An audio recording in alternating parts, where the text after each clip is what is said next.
Hello po. Good evening. Merong konting tips lang, no? I have a client na lahat ng kanyang petty cash expense was in Excel.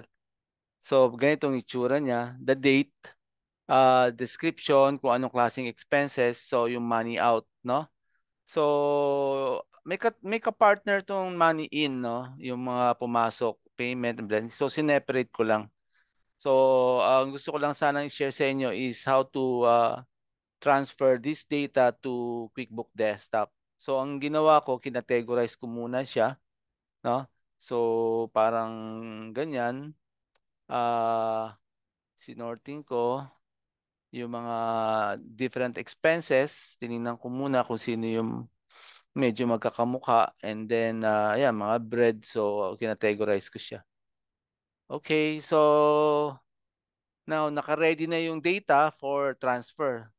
I'll show you a technique, no? Sorting muna natin to by date.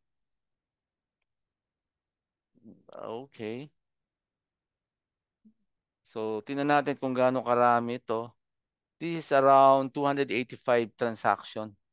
Okay. So, punta tayo dito. This is an accountant edition, no? So, baka yung ibang wala kayong ganitong features, check nyo na lang.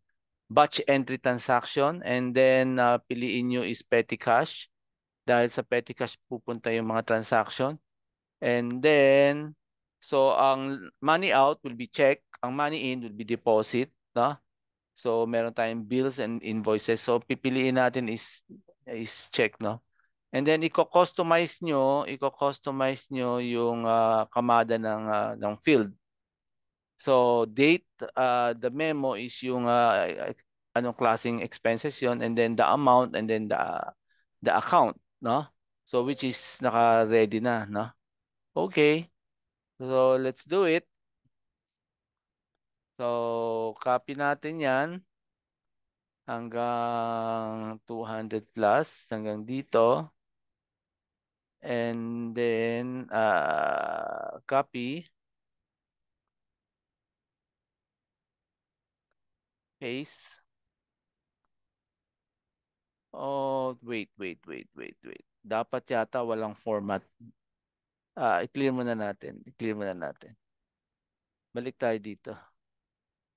So, tanggalin natin yung format nito.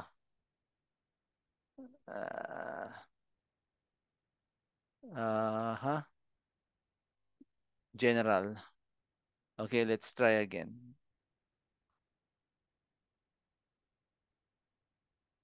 Make sure yung account is existing dun sa chart of account as expenses. Kasi kung hindi, magkakameron ng error. Okay. And then paste it. Okay.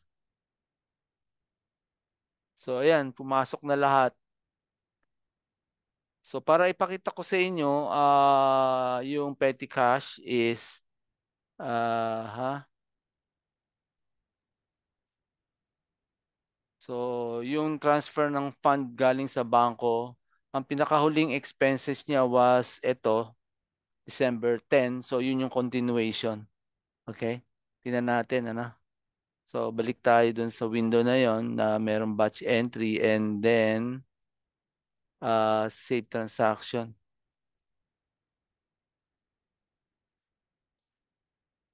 So, kasi minsan mas mabilis mag-categorize sa Excel. Okay. Hopefully, tapos na. And then, balikan natin yung ating petty cash. Ayan, nandyan na lahat. Balikan natin yung last transaction natin kanina, which is December 10. Ayan, ito yung last transaction natin. Ito, 620. Yun lang, share ko lang, baka sakali makatulong sa inyo. Thank you very much. Bye.